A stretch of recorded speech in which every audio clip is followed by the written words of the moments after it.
अल्हम्दुलिल्लाह वकफ़ा वसलामुन अला इबादिहिल्लज़ीना इस्तफ़ा अम्मा बाद नुंसिजरबा मणिपुर स्टेट असिदा लैबिरिबा प्रजा पुनमक यामना मरुओइना इस्लाम धर्म चटपा पांगल पुनमक के मफमदा ऑल मणिपुर उलमा काउंसिल की माइकैदगी वफम खरखक थमजगे मदुदी वक्फ एक्ट 2025 हाइबा गवर्नमेंट ऑफ इंडिया ना पुथोरकपा एक असे मसिगी मतंगदा इस्लाम मुसलमान सिंगना यानिंगदबा कया अमा फोंदोकना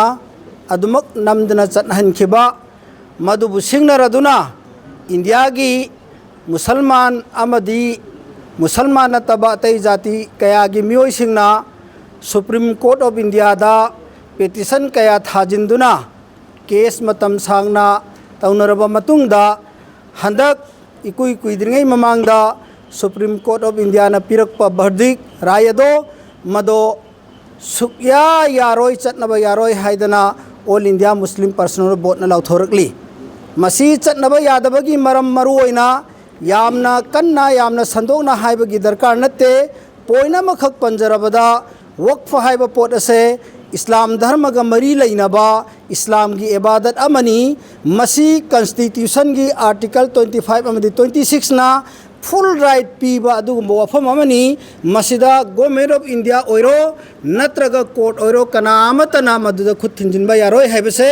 डॉक्टर अंबेडकर ने सेंबिरंबा इंडिया की कॉन्स्टिट्यूशन दा यावरमबा मरमना हंदक पीरिबा माहकी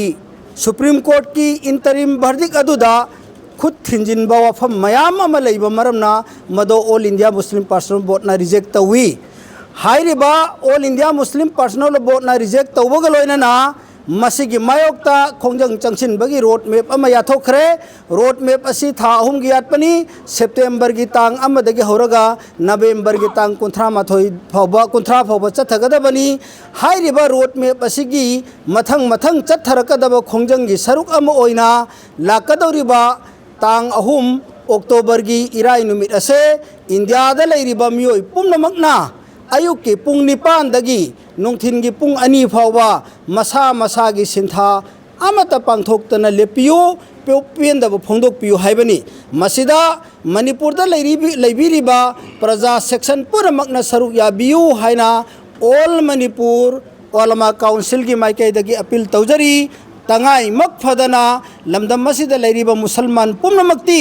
हाइरिबा अक्टोबर की तांग अहुम इराई नुमित असे अयुक पुंग निपान दगी होरगा नोंथिन की पुंग अनी फावबा सिंथा पुमनमक लेपकदबनी अखोइना तौरंबा बिजनेस दुकान स्कूल कॉलेज पुनमक बंद तौबिगदबनी मसिदा करिगुम्बा मखन की एजिटेशन करिगुम्बा मखन की लाउब खोंबा अदुगा मसिदा अखोइगी अकनबा सफु लाउब खोंबा में अतोपदा डिस्टर्ब तौब वफम अमफाउ लैरोय अखोइ इचम चमना अखोइ मुसलमान पुनमक सिंथा लेप्सी हाइबसे ऑल मणिपुर उलमा काउंसिल ना